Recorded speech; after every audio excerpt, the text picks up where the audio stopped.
politics. This is the show where you can ask me anything about politics. Regardless of how simple or complicated your question is, you will get a good faith answer from me. There is no judgments here, there's no roasting, there's no debating, there's no yelling at people for having different political beliefs or different voting histories than myself. It is just good faith answers to all of your good faith questions. Everybody is welcome.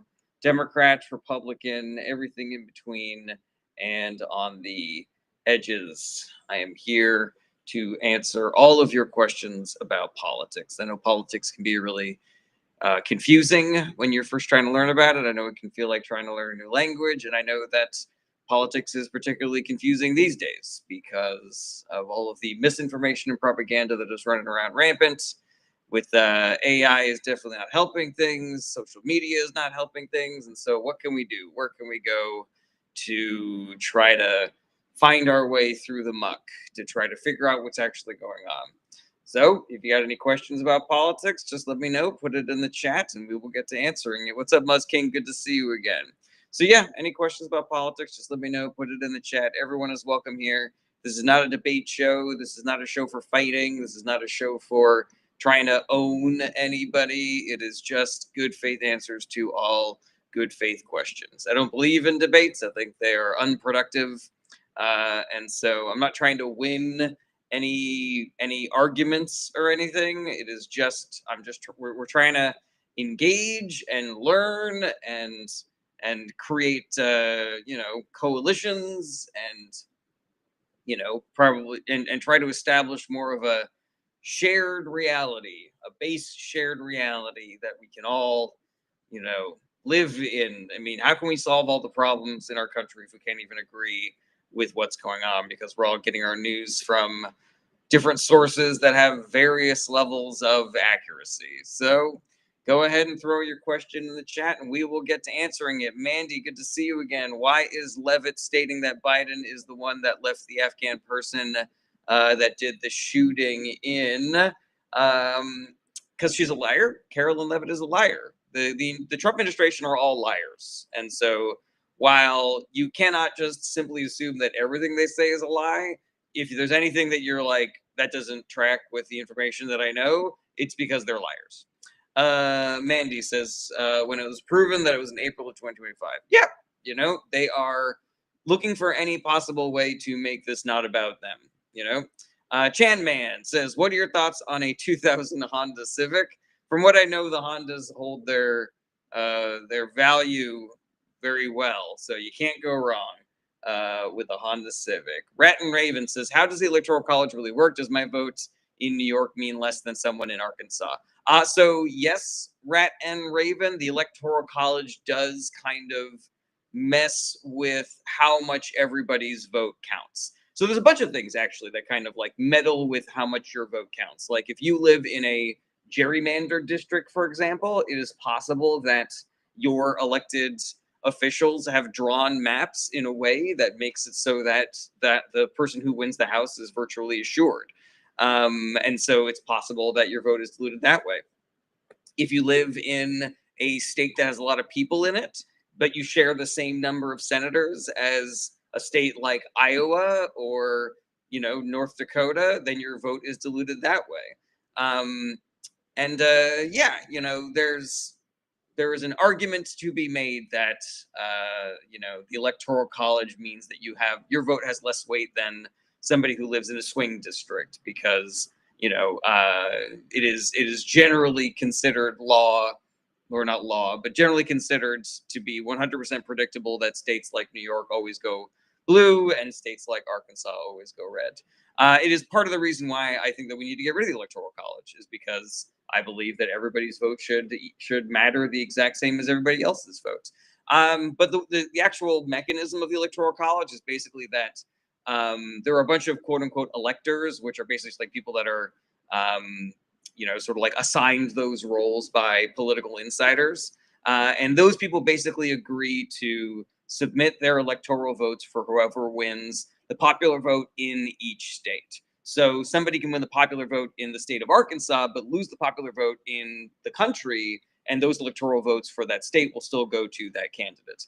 And there's a really cool thing called the National Popular Vote Interstate Compact that is trying to nullify the Electoral College by basically making it so that every state that signs on to that promises that they will give their electoral votes to whoever wins the national popular vote, which I am for. I think that every state should sign up for the National Popular Vote Interstate Compact.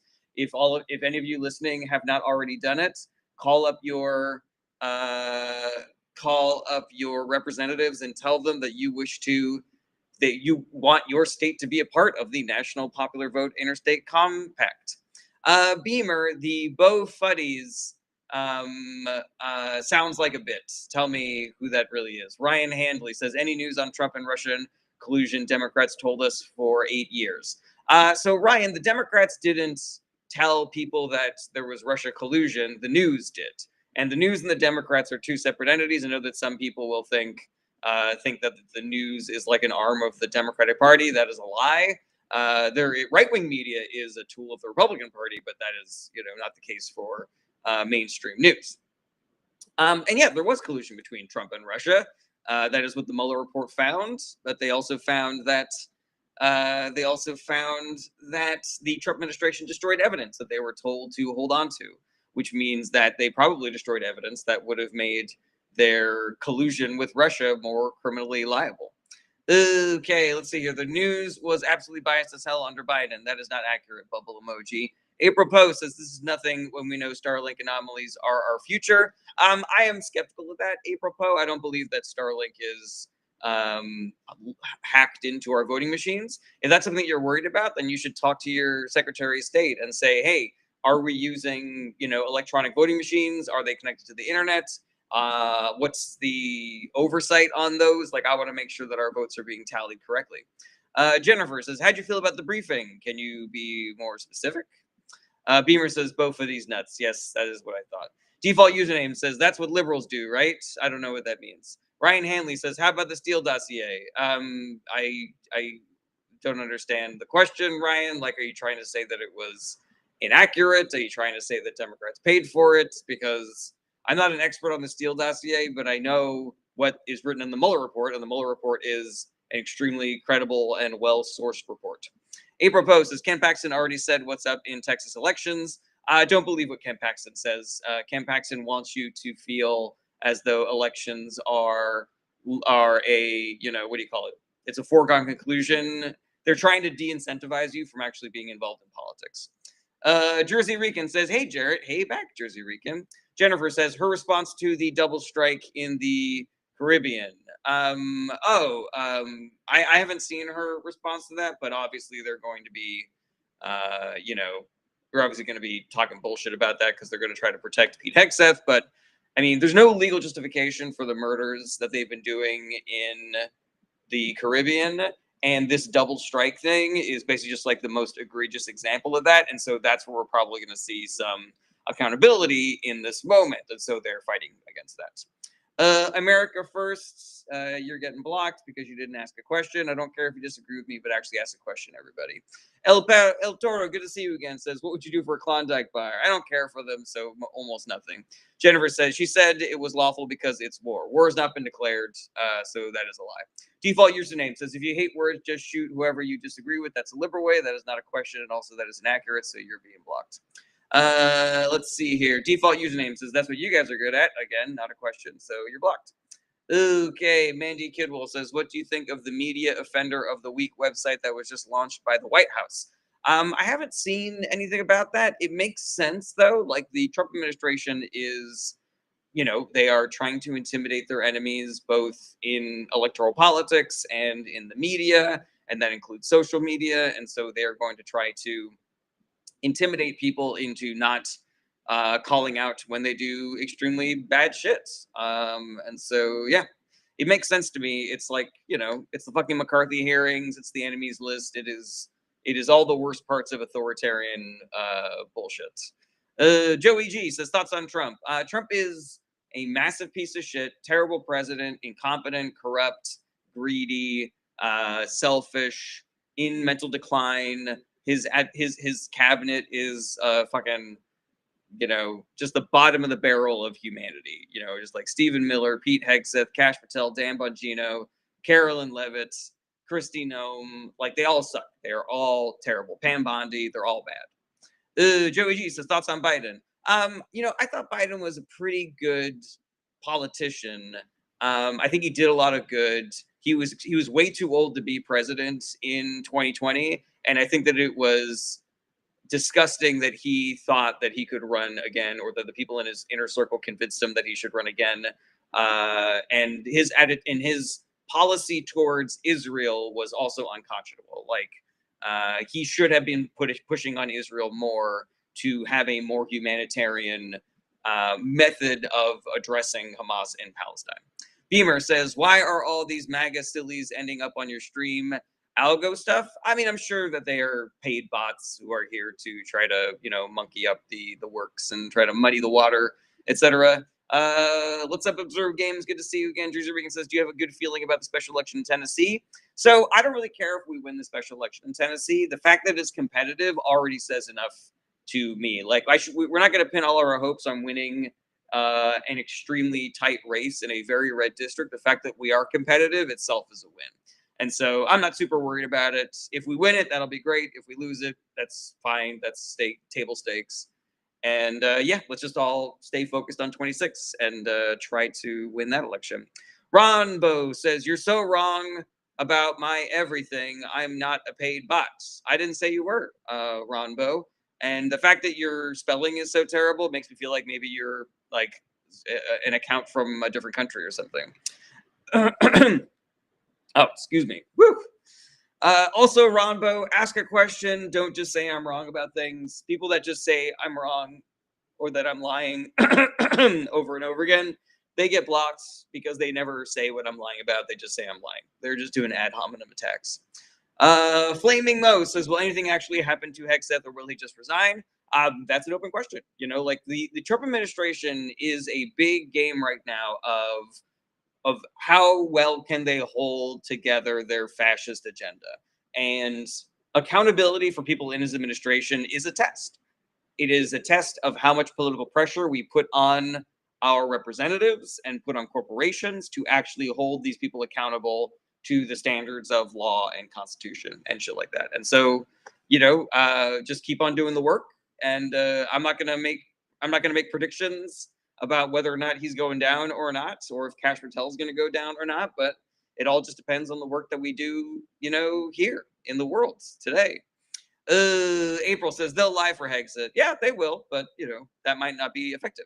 Sammy Spam says pretty niche, but do you have any opinion on the Hawaiian sovereignty movement? I don't. I think that it is, if you look at the history of America's involvement with Hawaii, it is pretty disgusting. I think that Hawaiians are justified in pursuing that sovereignty. I don't know if I would support them not being a part of the United States anymore, just because we have a very strongly associated relationship at this point. I think that there are definitely some adjustments that could be made to America's policies towards Hawaii. But yeah, I mean, if they have popular, consensus to separate from America, then, I don't know if America should do anything to, steal them back, I guess. But yeah, I don't know too much about it. Grain says, do you prefer targeted welfare programs or universal programs? That's a really good question, Grain. So I see the argument on both sides. The argument for targeted is, why are we making these programs available to people who can just afford to pay for things? And the argument for universal programs is, if rich people also get these programs, then there will be fewer people to try to kill them. And so,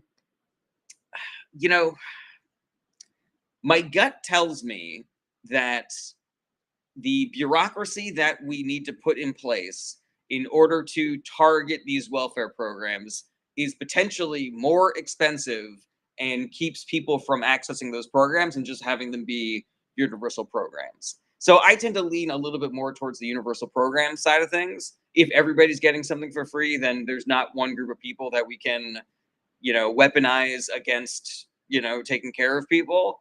Also, particularly where college is concerned, I'm for universal free college, because then you have rich people hanging out with poor people and becoming friends with each other. And then rich people will not believe that poor people are just like lazy idiots, that, they will learn things about those poor people's lives potentially. So yeah, I come down a little bit more on the universal side of things. I think that rich people should be incentivized to, opt out of those programs, so that that money is going to people that it could benefit more.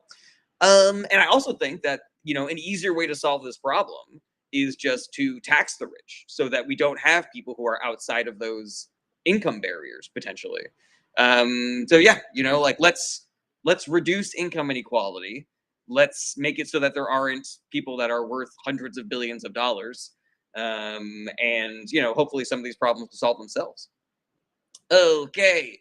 Jersey Weekend says, "Do you think Trump is going to push war with Venezuela?" He is going to try. Whether or not he's successful is an open question. And do you think Congress will act fast before people pay the price for higher healthcare costs? No, I do not, unfortunately. I think that ship has kind of sailed. And if you want to be angry at anybody, be angry at the Republican Party, who, for 40 days, over a month, enabled the longest shutdown in American history. And now they're trying to do something about it. It's like, this is the entire thing that the Democratic Party was closing the government down for, and you refuse to negotiate with them, and now you're worried about it? Like, what the fuck, man? Yeah. And the thing of the matter is, like, it would have been so politically advantageous for Republicans to not make everybody's healthcare costs go up. Even if it was the Democrats pushing for it, even if it was Democrats doing the work, the fact that people's healthcare costs weren't going up and they were the ones that voted for it to not go up would have been a lot easier for them to win elections going forward. This just shows you how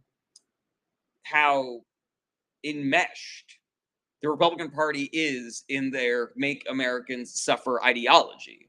Is they believe that they will benefit more politically from poor people suffering and getting unlimited amounts of money from rich people than they will suffer electoral consequences for making people's lives hard, and then potentially those people voting against them.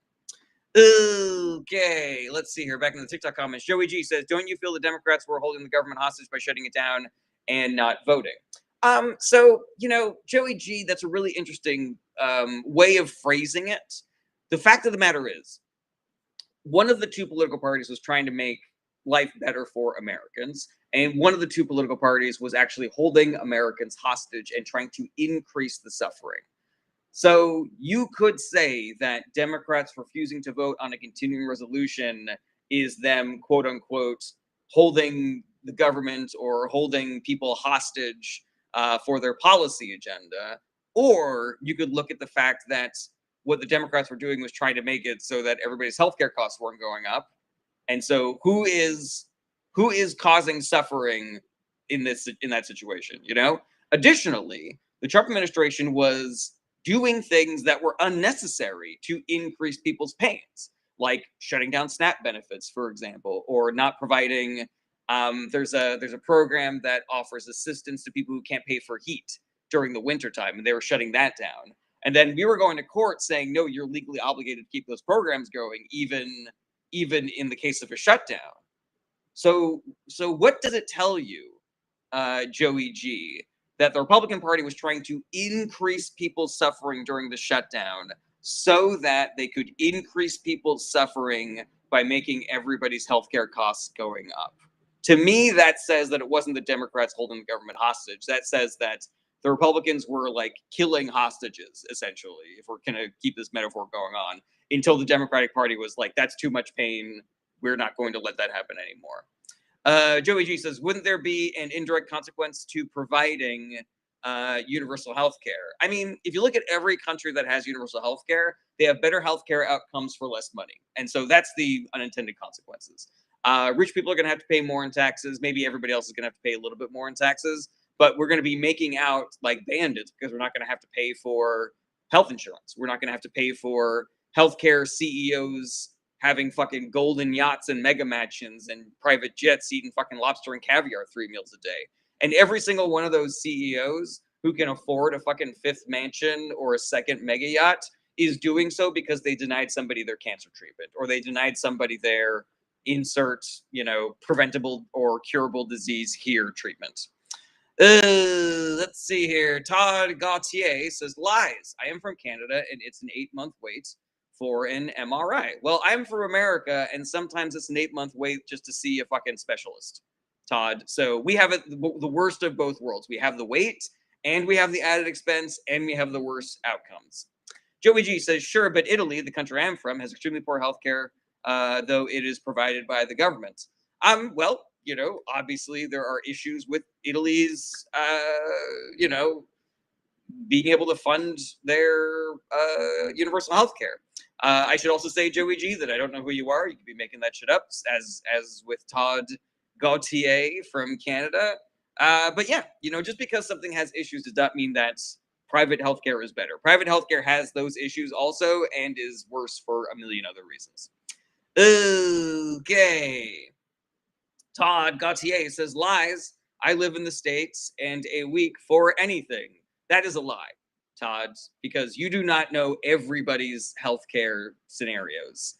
Maybe you are one of those extremely lucky people that lives in a place that has a dearth of medical professionals, but that is not the case for 99% of Americans. I can tell you personally, as somebody who has health issues that I need to go see doctors for regularly, that yes, sometimes it is an 8-month wait to see a specialist. Joey Shee says, I'm from Palermo, Sicily. Well, buena dia, Joey. My family comes from Naples. You are welcome here. Dango says, all these people talking bad about universal healthcare have no idea. They're either paid bots or they were been convinced by paid bots, or they've just been fed a steady diet of anti-universal healthcare propaganda to convince them of that. Todd Gautier says, I watch my mom die due to one payer system. Well, Todd, I don't believe you. Sorry. Dango says, buddy lives in Paris. Their healthcare is awesome. That is true. Del Jackson says, I waited 4 months for an MRI in Florida. I believe you. Zarif Aziz says, thoughts on our government sending billions of American taxpayer dollars to Israel. So I am not against foreign aid, Zarif, but I am against America continuing to send money and weapons to Israel because the government of Israel has been found to be guilty of war crimes, and they have been credibly accused of perpetuating a genocide against the people of Palestine. Joey G says, do you believe there are more millionaires or homeless people? There's more homeless people. There's only like 1,000 billionaires. Oh, millionaires. Oh, I don't know, actually. Yeah, I don't know. I don't know if there are more millionaires than there are homeless people. Let's see here. I'm pretty sure there's more homeless people. I could be wrong about that. I don't know. And thank you, everybody who helped me achieve my gift goal. Blah Boosie says, you an independent. No, I am not. I am a progressive Democrat. Thank you, Muzz King. Thank you, Triska. And thank you, Andy Cool, for helping me reach my gift goal. All right. Hi, Fee Holic says, hey, man, I'm from a country that has free healthcare and the doctors are underpaid most of the time. Yeah, we have that problem here in America as well. Doctors and nurses being underpaid as well. And we have worse healthcare outcomes and it's more expensive. Joey G says there are roughly 800,000 homeless people in the U.S. and 22 million millionaires in the U.S. Yeah, that's what I thought, Joey G. Thank you for providing that context, but it also kind of makes me wonder why you were asking if you knew the answer. Jersey Rican, you're on both platforms. How about that?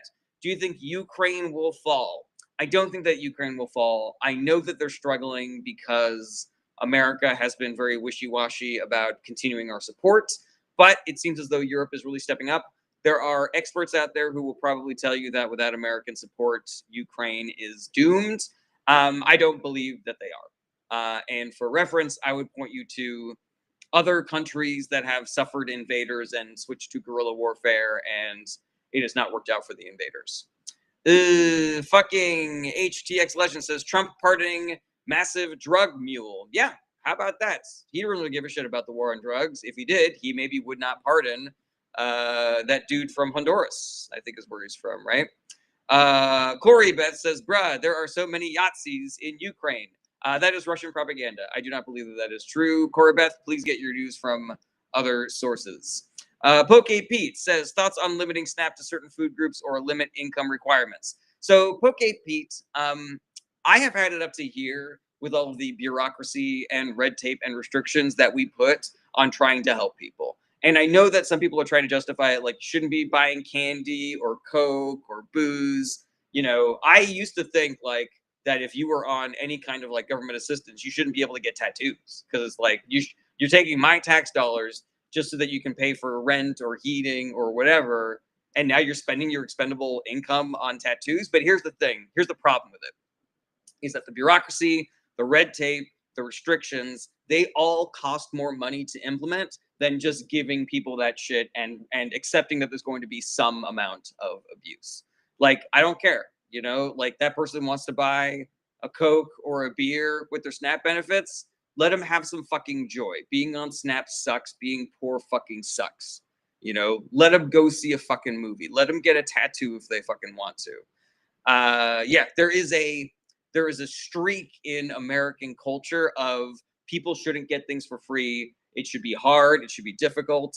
Why are we giving that person a free house? I had to pay for my house. Why are we canceling student debt? I had to pay for my student debts. But what you realize is that there are cumulative effects to giving people things for free that benefit everybody. And there are cumulative harms to these programs being restrictive and complicated and full of bureaucracy and red tape and, you know, triple signing and notarizing all of these documents and stuff like that. So I say, let us have a much more liberal welfare state. It will abound to the benefit of everybody. Let us lose that part of ourselves that gets mad when somebody gets something easier than we got it, because all that does is make our lives harder in the long run. Okay, Corey Best says John McCain had a photo op with one LMAO. I forgot the guy's name. 1 sec. What are you talking about? Joey G says thoughts on democratic socialism. I like democratic socialism. I describe myself as a progressive Democrat. I don't know if there's any daylight policy-wise between people that would describe themselves as democratic socialists versus people that describe themselves as progressive Democrats. But yeah, pretty much every democratic socialist also calls himself a progressive Democrat. User a bunch of numbers says, so is there a limit on what they can use SNAP for? There is, but I don't think there should be. Jose Flores says, is California's Prop 50 good or bad? So it's definitely good because red states have been using gerrymandering to steal federal governmental power for a long time. And I think that it is right for Democrats to fight back, but also Democrats are established. Their position on gerrymandering is established. They tried to make it illegal. They tried to make partisan gerrymandering and racial gerrymandering illegal during the Biden administration, and the Republican Party filibustered it. So it's like, all right, man, what's good for the goose is good for the gander. If you're going to filibuster this shit, if you're going to fucking gerrymander this shit, then we're going to fucking gerrymander this shit. Until we can both agree that gerrymandering is bad, we are not going to be unilaterally disarming and letting you fucking run the table, letting you fucking cheat to win more political power. Okay, TPTNS Entertainment says, I love this rapid fire question and answer. Thank you, TPTNS. Oscar Benjamin says, do you take guests? I do, but I am very sporadic and chaotic about it. Sometimes I take them, sometimes I don't. Sometimes I take zero, sometimes I take many. I'm mercurial about it. So if you're looking for a guarantee that you will be brought up, I cannot give you one. Jose Flores says, sorry, not good but fair, I guess, question mark. Yeah, I completely, 100%. No gerrymandering is good. But if, you know, we're dealing with sort of like the devil's in the details. If the Democratic Party was gerrymandering by themselves in a vacuum and not trying to make the exact thing that they're doing illegal nationally, then yeah, I would be like, that's gross, that's cheating, I hate that. But that's not what's going on. What's going on is Republicans have been doing that, and Democrats have been trying to win elections by being the party that says we are going to let our voters pick their politicians instead of doing gerrymandering, which is politicians picking their voters. And the Democratic Party has been suffering electoral losses because of that philosophy. We were the, getting off with good behavior. We were the, maybe if I admit it, the punishment will be less severe. Maybe our moral, our strong moral foundation will win the day, will win over partisan gerrymandering. But partisan gerrymandering, propaganda, billionaire money, it's all just too strong. Okay, Joey G says, what are the key differences between democratic socialist days and democratic ideas? So I think that the way that this would break down, Joey G, and I want to caveat this by saying that any argument of labels and semantics, there's going to be people arguing that that's not their definition or that's not the definition or whatever. And so it's a real, it's a real moving target trying to nail down like what the differences are between those things. But here's how I generally understand it. Is that the democratic socialists are the ones that are pushing for more economic populism. So raising the minimum wage, giving workers more benefits, strengthening unions, taxing the wealthy, increasing the funding for public education and other government programs to help people and build the economy from the bottom up. Where Democrats differ on that is that they kind of are a little bit more business friendly. They say instead of taxing the wealthy and then increasing funding for these programs, why don't instead I don't know, maybe we can have some sort of a system where it works with the charities and, maybe we can work with corporations and give them tax incentives to offer benefits to their employees, something like that. It's much more of a rich people are paying us to dilute these social and populist programs, as opposed to democratic socialists, which are a little bit more like fuck the rich, fuck giant corporations. Let's have a more equitable society. That's my understanding. It's the difference between lefties and liberals, the Democratic Party versus the neoliberals. Like there's a bunch of different ways that people describe it, but it's basically like the lefties versus the centrists. Okay, and thank you to everybody who helped me reach my gift goal. Very much appreciate y'all. JP, you never have to apologize for anything. You're one of the goats. One of the goats. Okay, thank you, Mama Lucy. Thank you, AC, and thank you, Stephanie, for helping me reach my second gift goal of the day. Shork says, is it known why Trump pardoned the president of Honduras? I don't know what the reason is that they gave. I'm pretty sure that it's just he got paid to do it. Yeah, I'm not really sure. Let's see here. Hey Theologic says, do you think millionaires are obligated to give their money to charities, etc.? Personally, yes. I think that if you have the power to help, then you should help. I think that if you have all of your needs met and the needs of the next 5 generations of your offspring met because you have so much money saved up, then it is your responsibility to give to charity and try to actually make life better for everybody else. But the thing about rich people is, it's kind of a chicken egg thing. Like, are they rich because they have this like greed, gold sickness, like obsession with just more and more, and I need more money, more power, more control, or do people just like get that way once they get like a little bit of money and then they start just like developing that sickness afterwards? Like, I don't know, but like we should be treating this like an addiction, like a sickness, because the harm that they are causing to everybody in the world just to satisfy this insatiable, unsatisfiable thirst for more wealth and more resources and more power, it's disgusting, and it is, I believe, a sign that something is like significantly wrong with them as human beings.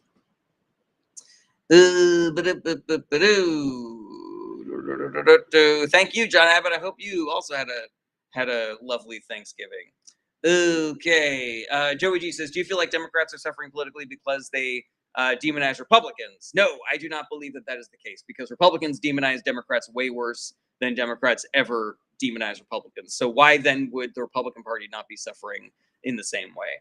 I have different theories as to why Democrats are suffering politically. It has a lot more to do with billionaire funded propaganda than anything substantive that the Democratic Party has done or not done. Ace says, did the SEAL Team 6 actually do bad orders in Venezuela, or is that not confirmed? I haven't heard that reporting, Ace, so I'm not 100% sure. Joey G says, thoughts on Catholicism? Do you feel Catholic ideas resonate closely with socialist ideas?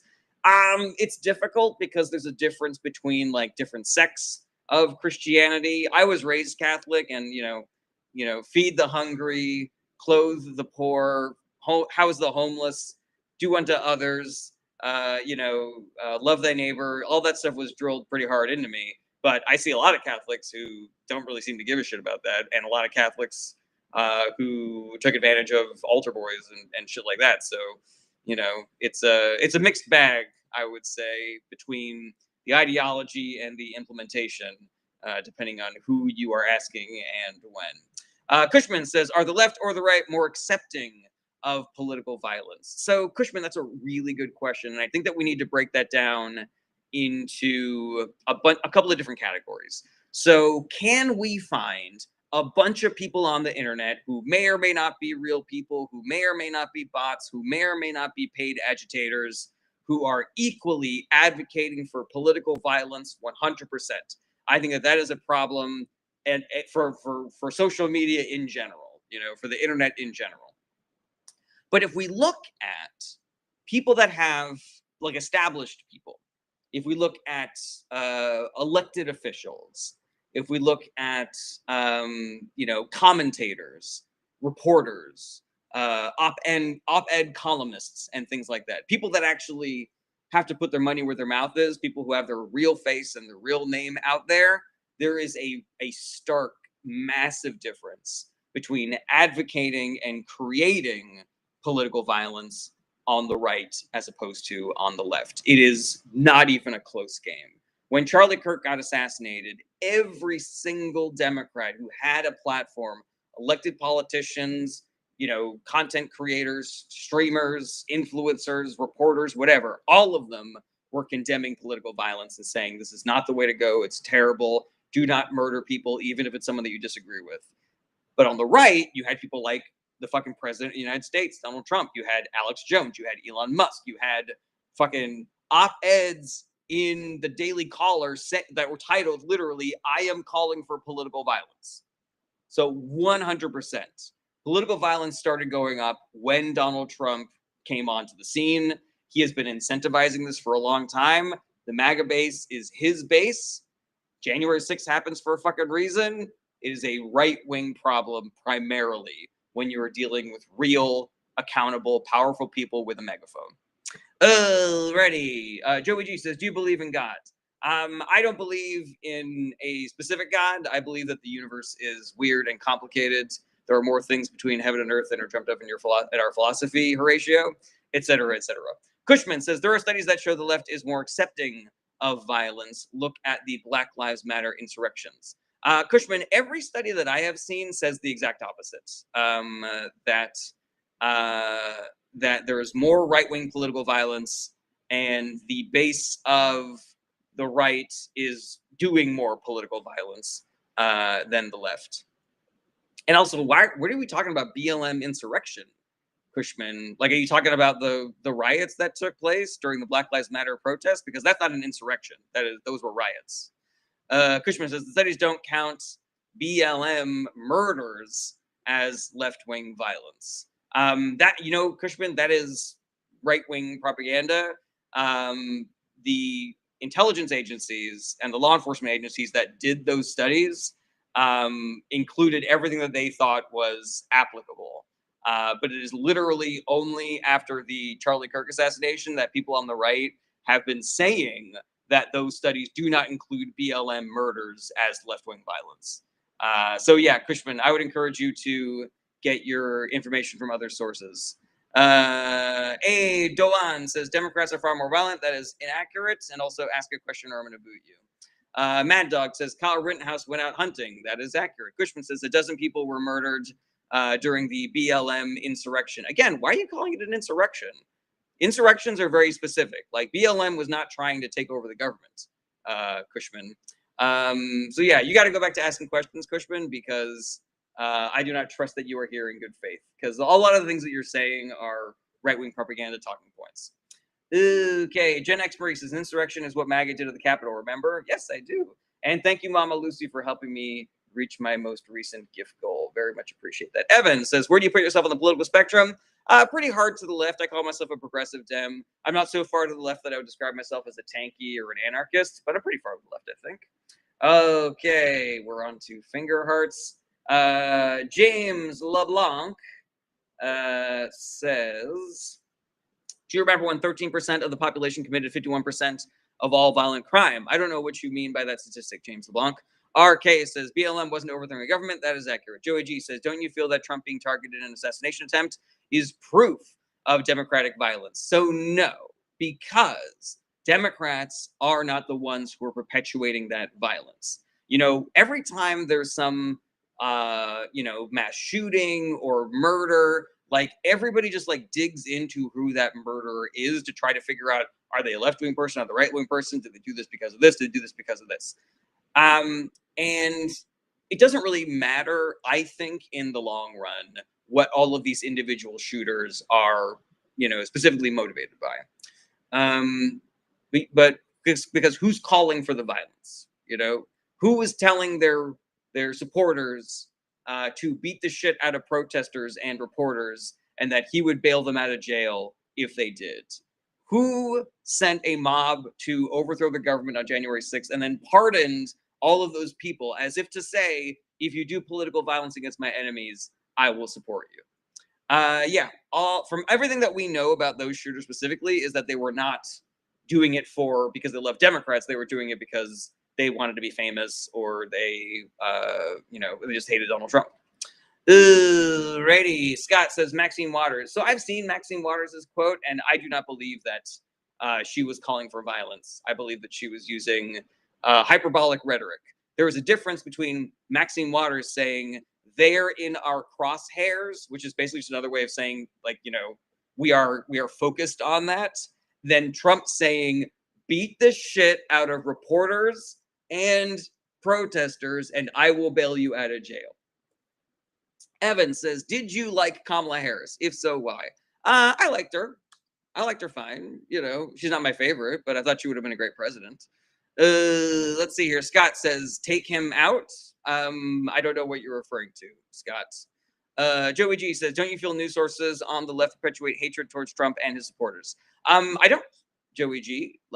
Progressive news sources, mainstream news sources, centrist establishment, whatever you want to say, they accurately report what the Republican Party and Trump are doing. And they're describing those things accurately. If you look at progressive media like MS Now or like Crooked Media, they accurately describe what Republican politicians are doing. But they never say like Democratic people in the base are like terrible or shitty.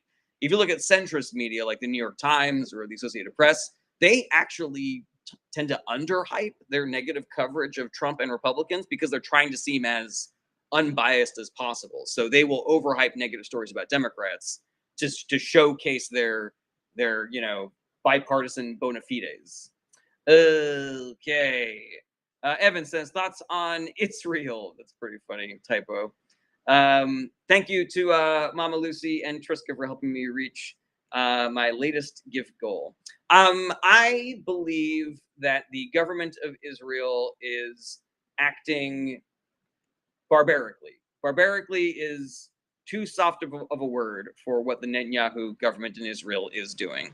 And so I believe that it is long since time that we should have stopped sending them money and weapons. Okay. Adrock says, if it's negative Trump news, it's fake news. Is that something that you really believe, Adrock, or are you doing a bit? Joey G says, do you agree with any ideas that mainstream Democrats promote today? I'm sure I do. And give me a second to think about that, Joey. I want to get over to some of these YouTube and Twitch comments. Let's see here. Average Joe says fact check: less than 3% of BLM protests experience any rioting or violence. That is accurate. JP says, I say give all you can without destroying your ability to give again.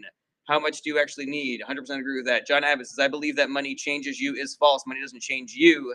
It changes your options and lets you behave in ways you couldn't get away with before. Ooh, that's interesting. John Abbott also says the term stochastic terrorism was coined specifically to describe and discuss the rhetoric of the American right in the 90s and early 2000s. Such a term has never been needed for the American left. How interesting. Average Joe, great to see you again, says propaganda tactic used by Fox News regarding the BLM protests, ad nauseum repetition, repeatedly highlighting an outlying event to make it seem more likely than it really is. All of that is 100% on point. What do I disagree with on mainstream Democrats? You know, it's more like I guess there's specific policies like Nancy Pelosi and a bunch of other centrist Dems have said that they don't think it's a big deal that people in government can trade on insider information, and I firmly disagree with that. Yeah, I disagree with the neoliberal position of being, business and billionaire friendly. Fucking tax them till they're not like that anymore. Break apart those giant corporations. Oh, wait. Bailey says stance on socialism versus reforming/regulating capitalism. ¿Por qué no los dos? Bailey, a little of column A, a little of column B. Oh, excuse me. Let us have government programs paid for with tax dollars from the wealthiest people. Socialized medicine, socialized college, socialized food assistance programs, socialized public education. And also, if you want to have a private corporation, then we should regulate you to make sure that you are not pumping shit tons of, carcinogens into our water and our air. Sammy says, are we cooked? We're not cooked. I would say that we're medium well right now, but we can always uncook. Adrock says, I don't believe it. That's how MAGA views it. Yes, 100% Adrock. Let's see here. Angel Eye says they are corrupt and we need to stop letting them run our governments. I agree that is Republicans doing that shit.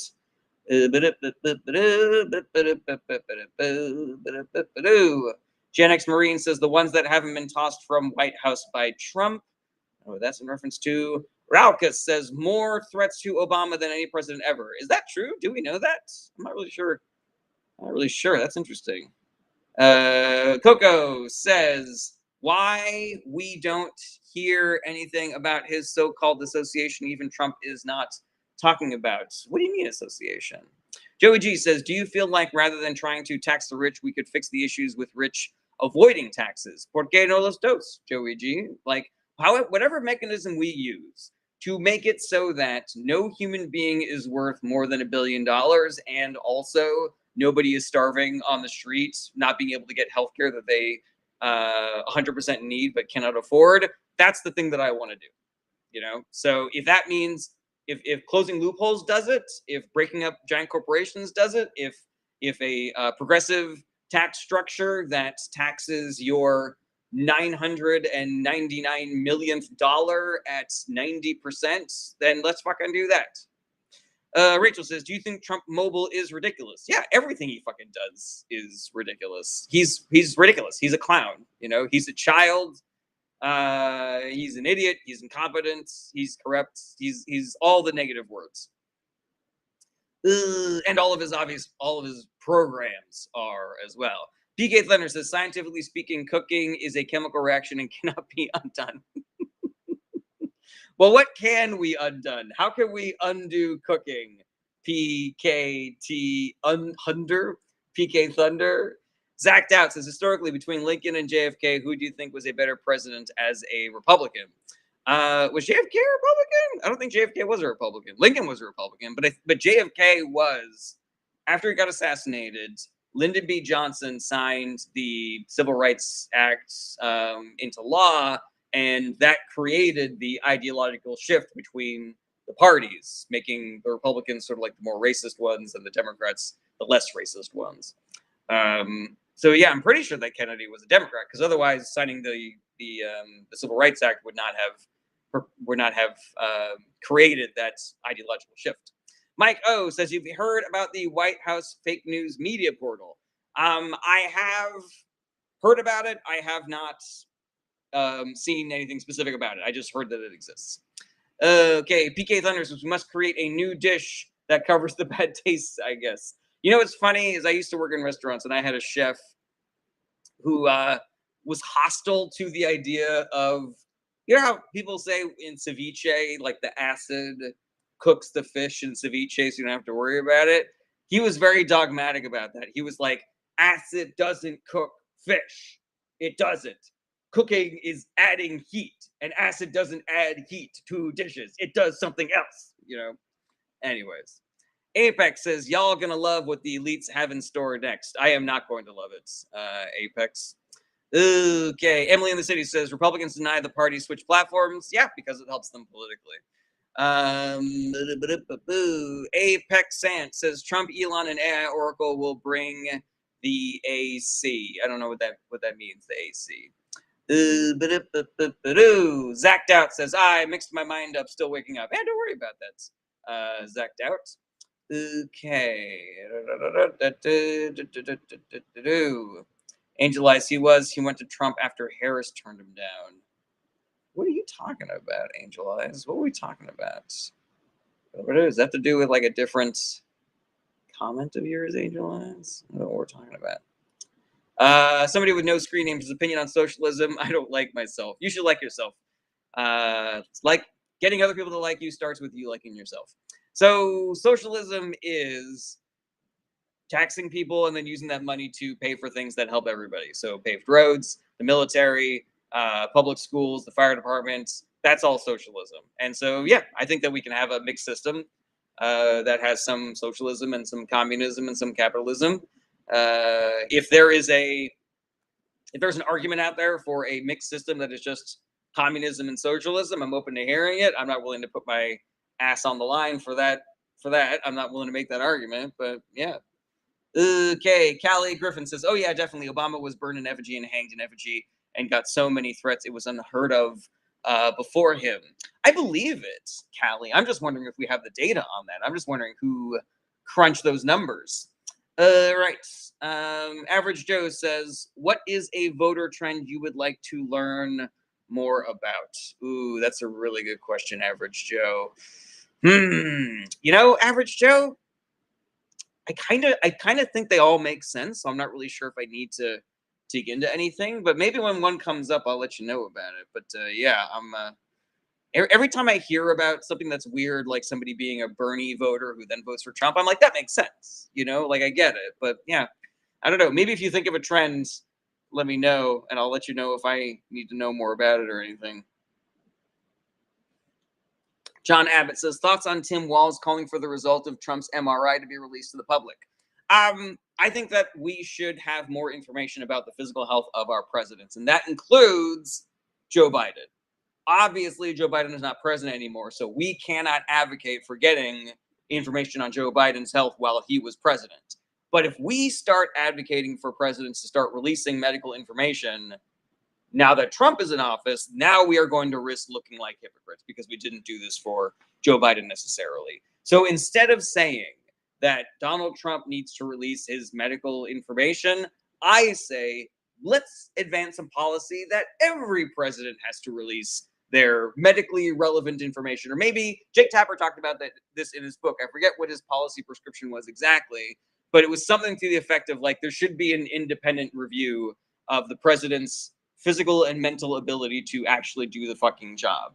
And we should be advocating for that as opposed to just advocating for Trump releasing his medical records, because then we just look like this is a tit for tat kind of a thing. Like, you guys said our president was enfeebled and going through Alzheimer's and dementia, and now we're saying that your president is going through Alzheimer's and dementia, you know, et cetera, et cetera. Okay, Arlo says, what are your thoughts on Trump? There are not enough negative words in the dictionary for me to describe Trump. He is a narcissistic, pathological liar. He is incompetent. He has lied and cheated his way into being a fake billionaire, a fake president. The corruption, the scandal, the lack of empathy.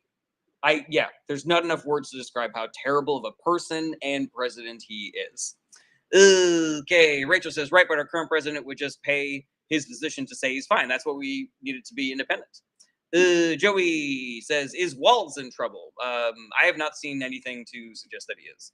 Joey G says, what socialist communist countries have ever succeeded? So there's never been a socialist or communist country. There are countries that have called themselves socialist and communist, but those countries have not actually been socialist or communist. They have been authoritarian countries. They have been dictatorships, essentially. And so we don't know. We don't know if it would work, a 100% socialist or communist or socialist/communist model. We don't, because it's never been tried. Okay. But basically every country in the West, every industrialized nation is some combination of capitalism, socialism, and communism. Yeah, we have communism in America, we have socialism in America. We just have a lot more capitalism than anything else.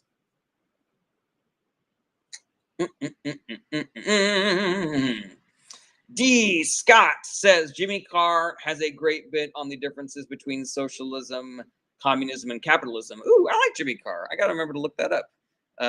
D. Scott. And it's so infrequent that I get to see Jimmy Carr do prepared material because he's such a good, crowd work comedian that every one of his clips is just like him owning a heckler or some shit. Alrighty. All right, everybody. We are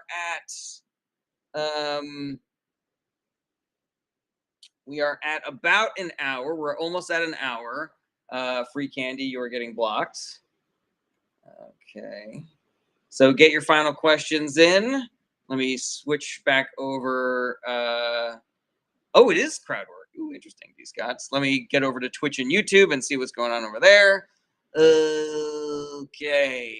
Average Joe says, with SCOTUS giving the executive immunity and more power over federal agencies and most states being red, do you see any path of Trump just decides to not leave office? Yes, I do see a path to Trump deciding to not leave office.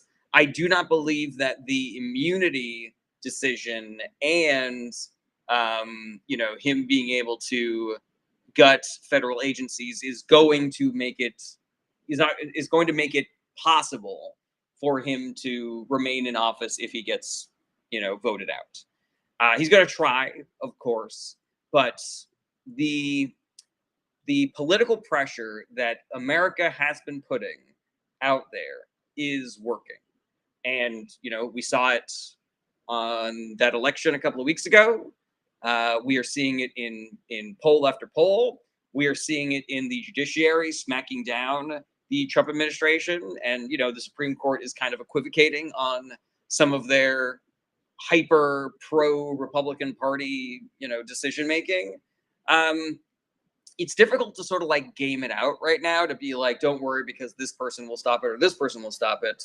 I just don't believe that it's going to be successful because I believe that there are enough people staffed in the government who will not be replaced in time. I believe that people are pissed enough about cost of living, cost of healthcare, lack of housing, and finally incumbency bias is going to be working for the left, because finally the party that is in charge is also the party that caused all the problems. Ready. Okay. Pink Squirrel says, how can we even vote for him? How can he even be on the ballot? I can imagine scenarios in which Congress or the Supreme Courts allow him to run for a third term. I don't know if he will. I don't know if he'll try to declare martial law or something, but it's not improbable that he tries to stay in office. Andrew says, Hegseth and Patel on their way out. Not sure. We will see. PK Thunder says, how do you feel about the U.S. oil industry? It fucking sucks. They're disgusting, greedy pieces of shit. Joe Padilla says, I don't understand why these reporters don't stand up to him. They can always find a different career. I think there's a balancing act that needs to take place, like standing up to Trump, asking difficult questions, letting him call you piggy or stupid or a terrible reporter. Maybe you're still accomplishing the goal of what you're supposed to be doing in there. So yeah, I don't know if I would be able to do that job because I would not be able to keep my big fucking mouth shut. But an argument could be made that it is still valuable for them to be in that room. Dawson Hall says, "Can you please explain how Tesla is valued as if more Teslas are sold than the entire market?" The stock market is fake. It's mostly vibes. There will probably be a correction at some point. I have no idea though, because a lot of the governing and oversight that happens of the financial market is handled by the you know the massively profitable financial conglomerates, and so there's a lot of monkeying around and shenanigans going on there. So yeah, it's fake is basically the answer of that. The bad guy says, "Why are Democrats willing to vote for a fence post if it were registered as a Democrat?" So the bad guy, are you really asking me that question? Are you still here, the bad guy? Even because I don't really want to, go into that question if you just wanted to put that and then dip. So let me know if you're still here. PK Thunder says, "I'm a petroleum engineer." I get it, man. You got to do what you got to do to put money on the table. But the people in charge of you, your bosses, they fucking suck. They were handed information about how what they were doing, the way that they were making millions and millions and billions of dollars, was hurting people and was going to potentially create mass starvation events and worse diseases and worse storms that were going to hurt people. And they fucking said, "Cool, good.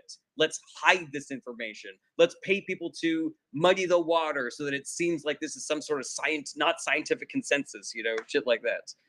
So yeah, I got no hate for you, PK, but for your bosses, they can all fucking go to hell. Brad Childers says, "But sacks are your best friends." I don't know what that means, Brad. Tyrone says, "Dems have failed to realize Trump was elected as a reaction to their unpopular policies. Your opinion?" I don't agree with that at all, Tyrone. I believe that if you look at ballot referendums in red states, you see that Democratic policies are actually wildly popular even in red states. So why is it that people don't associate the Democratic Party with those policies that they like? In Florida, they voted to re-enfranchise felons who had paid their debt to society. That is a Democratic principle. In Missouri, they voted to protect abortion access. In I forget what state, they voted to raise the minimum wage. Like, those are all Democratic policies that red state voters were voting for en masse. So people not voting for Democrats doesn't have anything to do with the popularity of their policies or even the outcomes of when they are in charge. It is almost entirely about divide and conquer. It is about propaganda, misinformation, and imbalance in campaign finance regulations. It's a lot of things. It is not a reflection on the platform of the Democratic Party, which is wildly popular. Wildly popular. Right. And thank you to everybody who helped me reach my most recent gift goal, Mama Lucy and Cooking Up Chaos. What a cool name, Cooking Up Chaos. I love that. All right. All right, everybody. Get your final questions in. And thank you, everybody, for being here. Thank you for all the questions and the comments and the gifts and the likes and the shares. I appreciate all the support that you guys give to my channel. If you want to support the show financially, you can, but you don't have to. I have a Patreon that you can join for as little as $1 a month. I have a store that you can buy things from. Links to both of those things are in my bio. And you can send gifts and you can become super subscribers and subscribers on Twitch and TikTok and YouTube and all sorts of various ways. If you are watching me on Twitch or you have actually, let me start that over. If you have Amazon Prime and you want to support the show financially without paying any money at all, if you subscribe to my channel using your Amazon Prime account on Twitch, then you give me $2 and it does not cost you a single thing. So if you want to help me out in a way that is free to you, and you have Amazon Prime, subscribe to my channel on Twitch. And shout outs to my patrons, Robert, Shannon, Carmine, and Patrick. Shout out to my super fans on TikTok, Susie, Sean, Dean, and Hot Sauce. And thank you to my Amazon Prime subscribers on Twitch, Triska and Lauren. Regular streaming schedule is Monday through Friday, starting around 11:30 a.m. Pacific time. Schedule is regularly updated on TikTok and my personal website and on Twitch.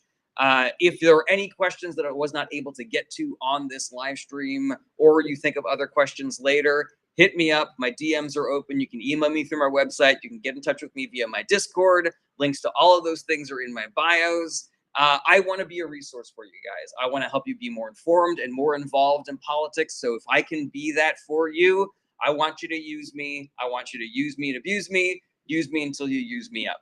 The Discord is my favorite resource for getting in touch because in addition to being able to get in touch with me, there's also a community of people there who are also fans of the show. And there are threads there for recommendations for books and podcasts and great organizations to volunteer for or to donate money to. And lastly, guys, just please do the work because we got to do the work. That's the only way that we get out of this. The reason why we did well in the election a couple of weeks ago, the reason why Democrats are polling well right now, the reason why the Trump administration is falling apart at the seams, the reason why ICE isn't able to accomplish their goals, the reason why we keep on having these wins in the judiciary is because people are doing the work. And the more people that do the work, the more of these exact wins that we are going to see. And so please join me in doing this work. We need more people, more bodies doing this work. There are great organizations out there that are just begging for somebody just like you to just even give them an hour a week. My favorite right now is Swing Left. In my opinion, they have fixed canvassing. They're doing what's called deep canvassing right now, like way before an election, talking to voters, asking questions, trying to get on the same page, figuring out what's up with them, and not just going to their door the week before the election saying, who are you going to vote for? Cool. Or leaving a flyer for people that aren't there or some shit like that. The initiative is called Ground Truth. I believe the website is mygroundtruth.org. So if you're going to volunteer for anybody, if you're going to door knock for anybody, I say door knock for that because that is the fucking thing, man. That, in my opinion, that is the fucking key. Alrighty. JP says on Twitch, click the V looking carrot thing and look at the bottom left for a checkbox that says subscribe with Prime. Thank you, JP, for that. JP says Sachs is on the All In podcast, a rich guy who works with Trump. Dumb viewer comments. All right. Yeah, no, I don't like that guy then, obviously. Okay. Any final questions on TikTok here? WT Fitz says groundtruth.org. I think it's called My Ground Truth or The Ground Truth or something. I forget. H8 says, Jared, can you give us better weather tomorrow? H8, I am begging you to stop making that joke because at first it's a joke about anti-Semitism, but if you make it too much, it starts being anti-Semitic itself. Justine Hardy says, what do you think about Quebec's independence and where are you from? I'm American. I don't know too much about Canadian politics. Tyrone says, why are you chalking the young voter swing up to propaganda instead of social issues? That is a really good question, Tyrone.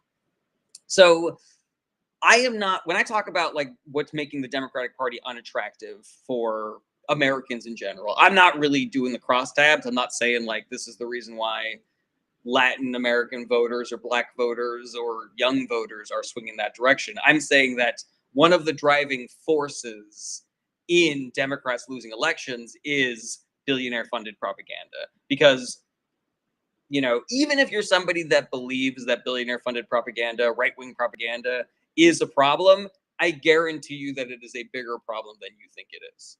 And so, why are young people, voting Republican because of, why are more young people voting Republican than they were before?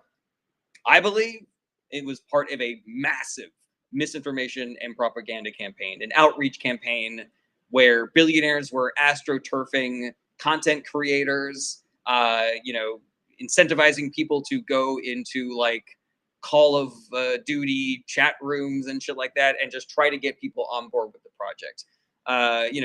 People that are very specifically right-wing content creators were part of that movement.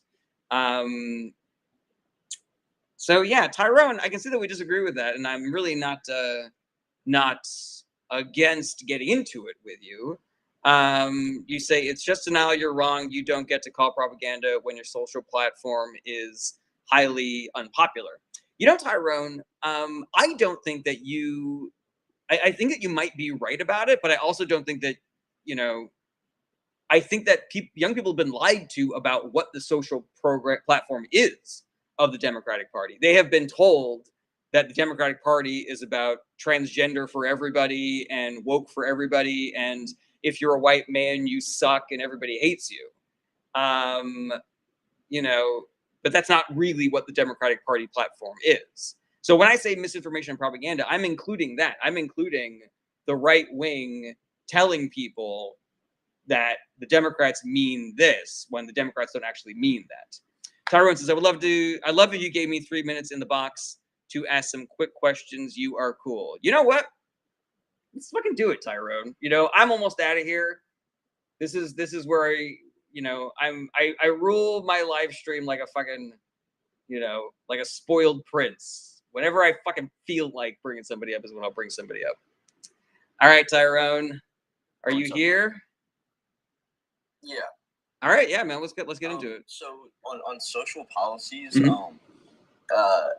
see that kind of, I feel like the way I worded it wrong wasn't amazing, because obviously you guys have social policies that are like amazing. Like most people are pro-choice, most people support subsidized healthcare, etc.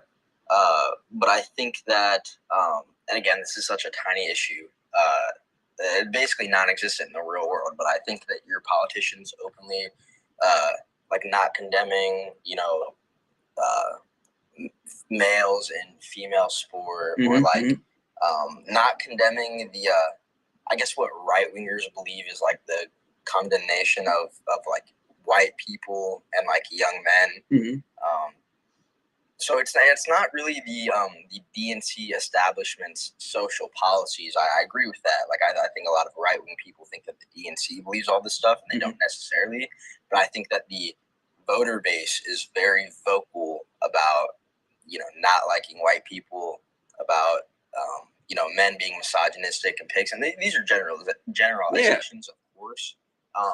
Now, Tyrone, this is such a good point. Voter base has a very unpopular social platform. I totally, 100%. I agree with you on that. But there are so many things that go into that very specific thing, like how much of people associating the Democratic Party with quote unquote loving men in women's sports actually has to do with Democrats advocating for men playing in women's sports versus propaganda from the right saying that literally word for word, Democrats want transgender for everybody. They want men in women's sports, right?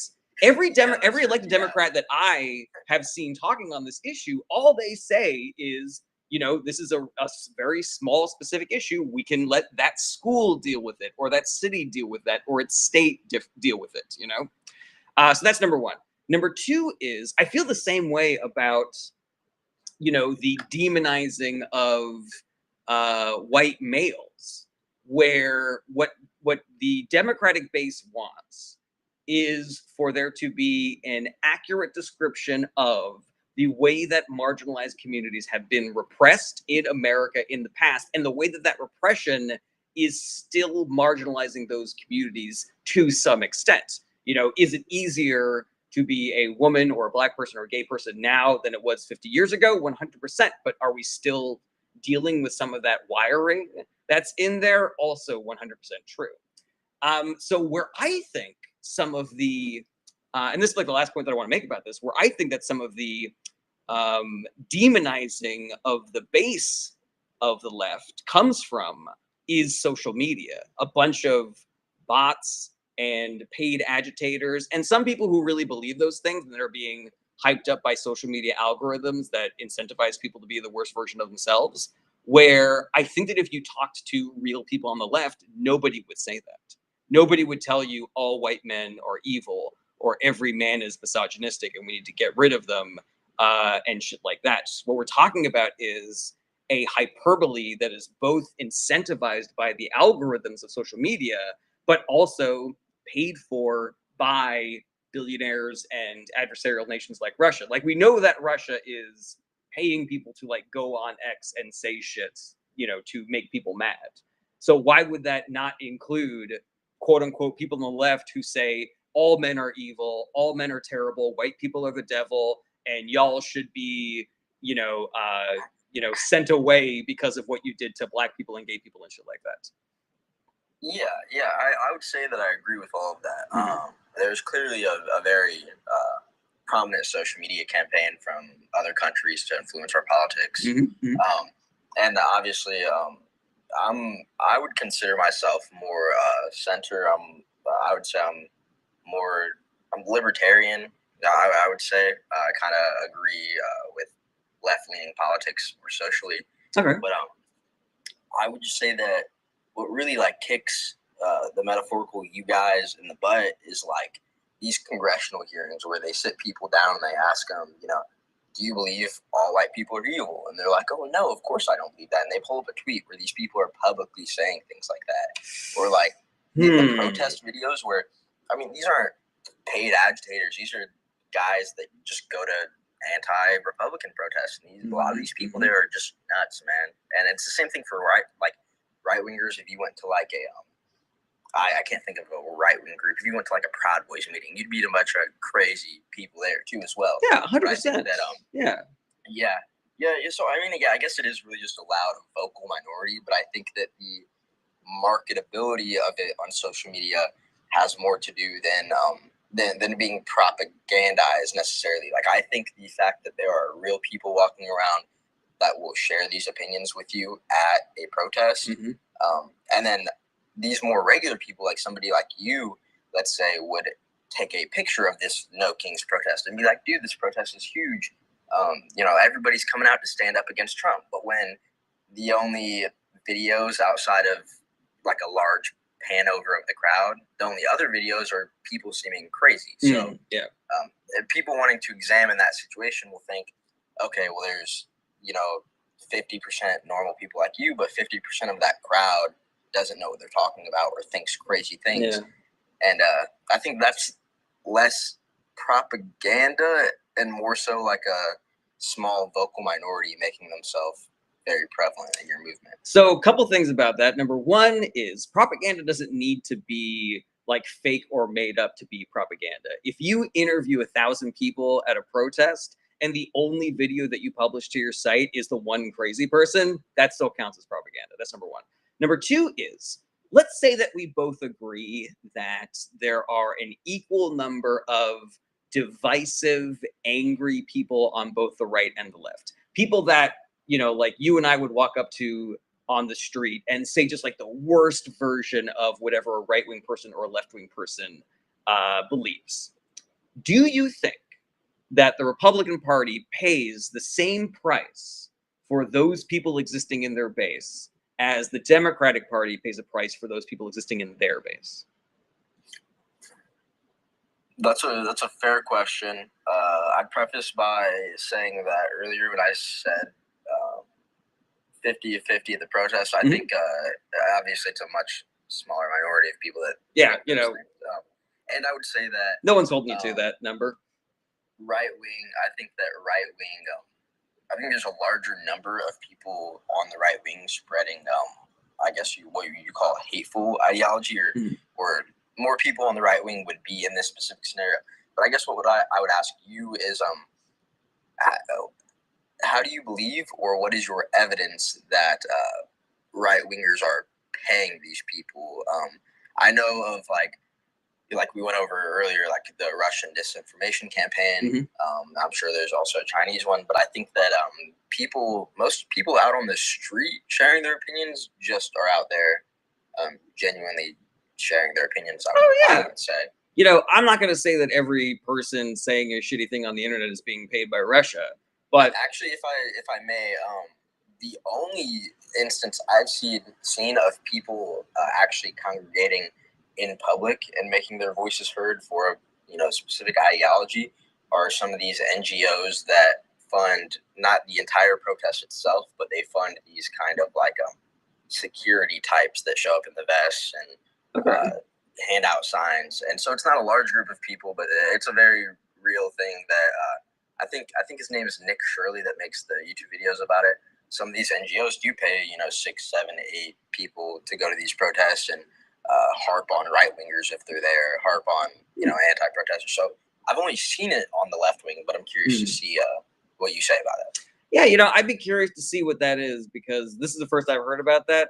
The thing that I often see in people trying to decide like whose base is worse, like the Republicans or the Democrats, will point to, like I'll say the Koch brothers funded the Tea Party movement in 2008. And then someone will go, well, what about this NGO that's paying for security guards to go to the protest to make sure that there's no car driving through the fucking crowd killing people like there was during Charlottesville, And I'm like, those two things are the same.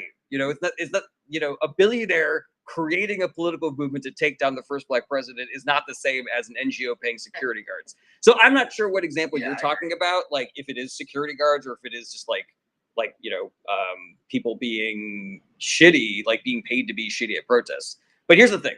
I think the general sort of like note that I would give here is that it exists. That we can't trust the people that we see on the internet. We can't trust the videos. We can't trust the sourcing. That we have to do a lot of legwork to make sure that things that we're seeing are accurate. And so when somebody tells me that the left is about this because they saw a content creator doing it, I'm like, you have no idea who that person is. That person could be paid. Tim Pool was being paid by Russia. Like, there's an example for you right there, He was, yeah. And so I don't believe that Tim Pool was the only person that Russia was paying. And I don't believe that Russia was only paying people to be shitty on the right. I think that Russia's probably paying people to be shitty on the left as well. If you want really specific reporting on right-wing billionaires funding propaganda campaigns, check out a book called Dark Money by Jane Mayer. It is extensive. It is stunning. This is something that I knew was happening just from paying attention to politics, but reading that book, my jaw was on my chest. I was like, holy shit, it's a way bigger fucking problem than I thought it was. About that book before. I think it was mentioned in the Ellie Reeves interview. I saw Ellie Reeves talking about it with I don't know I think she interviewed Tim Dillon. She's an interviewer at CNN. I will say one person on the right that made me highly suspicious was when Tucker Carlson did that puff piece for Russia. That was crazy. Yeah, it's fucking bananas, man.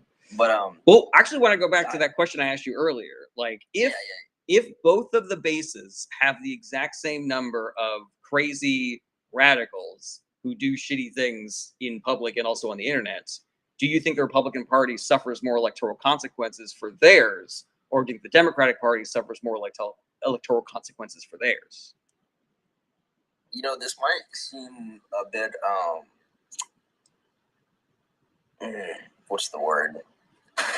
Like I could be zoomed in a bit too much, for lack of a better term, but I would say that over the last 4 years, I would have said Democrats, mainly because of Turning Point USA and the popularity of the clips that technically, by your definition, propaganda getting pushed out. Yeah. Because they do clip the worst thing. So I would say over the last 4 years, absolutely, I think it affected Democrats worse. But now I think that since Republicans are in power and their ills are being highlighted more, I think it will affect Republicans very deeply going forward. I'm not sure. Nobody really knows what's going to happen in the future, but I think that you're right. Like every election that, since I've been paying attention to politics, the worst members of the Democratic base are held up to the standard of the political party, where they're saying the Democrats are crazy. Look what that one person is saying.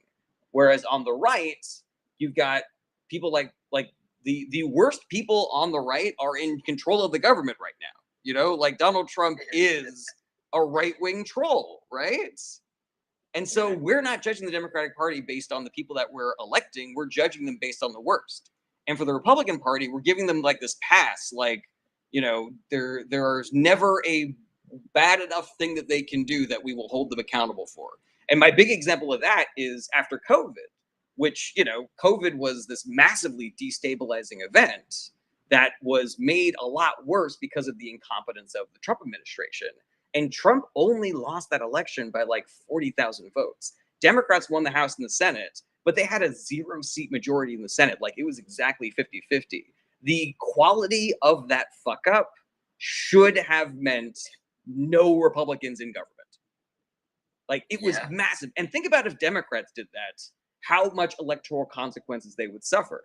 And I would also argue that Democrats losing so heavily in 24 because cost of living is the Democrats being punished for mistakes that the Trump administration made, because the cost of living didn't start with Biden. It started earlier than that. So that's, you know, part of another one of my theses about how we judge the Democratic Party by a way higher standard than the Republican Party. Republican Party never gets any blame, and Democrats never get any credit. That's sort of like, you know, that like missive is there.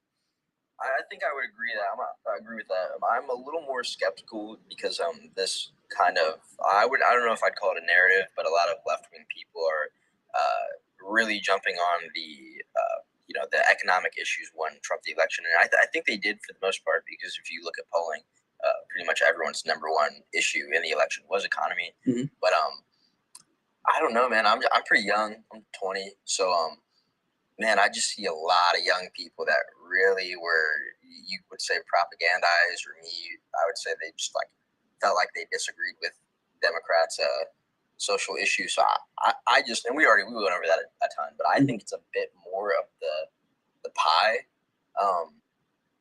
What else did I want to? Because I wanted to let you off. You're taking a lot of. No, man, this is interesting. Oh, you know, you're exactly the kind of person that I want to be talking to.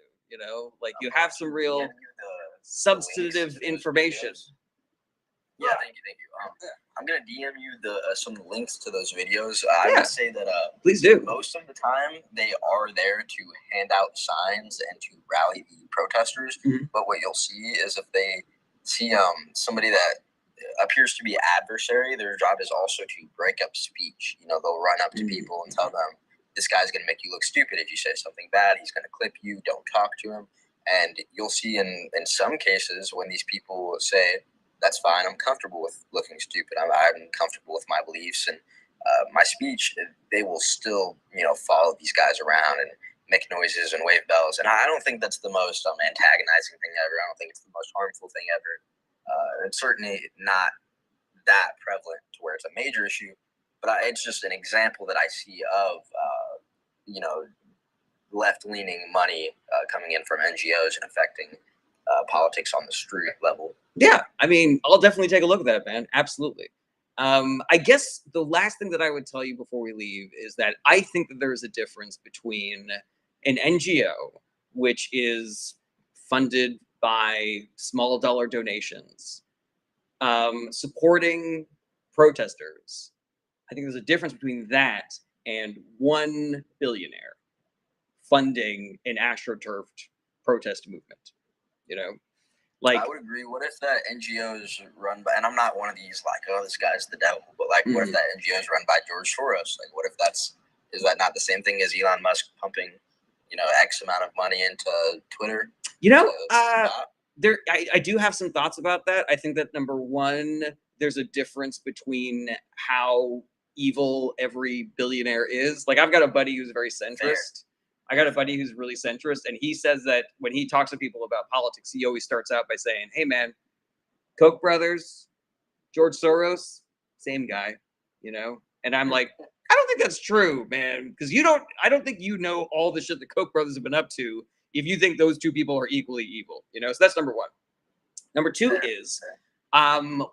is this person funding an NGO that they believe is better for society, or is this person funding an NGO because it will directly benefit them financially or give them more political power? Is the purpose of this NGO something that we can agree is good for society, or is the purpose of this NGO specifically to make people like you richer and more powerful? I think that those differences are very substantive, and I think that we can't just gloss it over and say, like, you know, anybody funding this is bad. You know, I think it's a difference between paying Tim Pool to spread misinformation and a pilot program that teaches left-wing content creators how to go viral. You know. Yeah. No, I agree with all that. That's actually a little bit more insight that I guess I wasn't really thinking about. No, don't worry about it, man. You know, well, because I'm not one of those. You know, I support relative free markets. I don't think there should be no limits, but yeah, I support relative free markets. So I'm not big on the whole like billionaires are evil thing. So in my head, I just kind of would weight them all equally. Like, oh well, this billionaire is donating here, that billionaire is donating there. But that's definitely some more insight that I can take out of it. I mean, I don't know too much about George Soros, but I have a buddy who's from Romania and just like devours nonfiction. And so I was asking him, I was like, I know a lot about the Koch brothers and I know how evil those guys are. I know the shit that they've done. But I don't know, like, is George Soros even close to being that level of evil? And I asked him, I was like, what has George Soros done to make his fortune that is even close to being the shitty things that the Koch brothers have done? And he said the only thing that he could point to is that he shorted the pound. But when you short something in the market, you're kind of shorting something in the market isn't just making a bet that something's going to fail. You're also kind of making it fail a little bit. And so when you short, this is what the dudes were trying to do in with GameStop stock. You remember they were like, we're going to short it, and that is going to cause the company to fail, which is going to make our bets win. And George Soros kind of did that with the pound sterling in I forget when. And yeah, I think it's a shitty thing to do. Having $1 billion, I think, is a shitty thing to do, but that is not even fucking close to what the Koch brothers have been up to. Like the Koch brothers literally killed a couple of teenagers because they wanted to save a couple $100 million on some gas pipeline that they were told was not safe, and then it exploded and a couple of teens died. You know, and I'm like, that's different. I think, you know, like that's worse. You know, Tyrone, I really appreciate you coming on the live, man, and I hope that you come back. Yeah, I would like to talk to you another time. This would probably be too long to get into, but it just occurred to me you'd be a very good person to discuss the Epstein subject with, because I feel like there's a lot of nuance being missed now that everyone's just focused on Trump Blue Bubba. Like, it's not like even the simple argument of just like why would this stuff not have came out under a Democrat administration that could have completely stopped Trump from running when they were very clearly, you could say rightfully so, but you can't really deny that they were using lawfare against him. You could say Tyrone, every time I try to get off, we keep on getting back in, man. Yeah, let me get you off. No. I gotta say this one point because you say you can't deny that they were using lawfare against Trump, but I gotta tell you, man, I don't think they were using lawfare against Trump. Because let me ask you this. Let's say in a hypothetical, we got two hypothetical worlds, right? We got one world in which Trump did all of the things that he was being indicted for. And you got another world where he didn't do any of that stuff. How would what happened during the Biden administration look different if he did it versus if it was lawfare, you know? What you need is evidence that there was some vengeful prosecution happening. You need somebody saying, this isn't a case, I'm not going to bring it, and then resigning because of it, like is happening with the Trump administration right now. But there's supposed to be a separation between the judiciary and the executive. The president's not supposed to be talking to the attorney general on the regular, you know? We have no evidence that Biden did that. We have no evidence that Merrick Garland did that. In fact, we have a lot of evidence of the opposite. We have a lot of evidence of Biden not saying things about ongoing investigations because he did not want to appear as though he was doing lawfare. And we have a whistleblower who just published a book about the Merrick Garland Justice Department saying that they were purposefully slow rolling investigations against Trump because they did not want to seem as though they were doing lawfare. I would agree, and I would say that if we don't call it lawfare, it's still interesting to ponder why they would not have brought this stuff upon him. I mean, the Epstein stuff, there is a lot more to get into there, and I'm getting some other audio right now. I don't know if you have anybody in your house or something, or watching TV or something. It sounds like it's... Are you still there? Hello? All right, well, All right, I'm gonna let you go, buddy. All right, man. Later. Good talk. Stay tuned to see what comes with my second.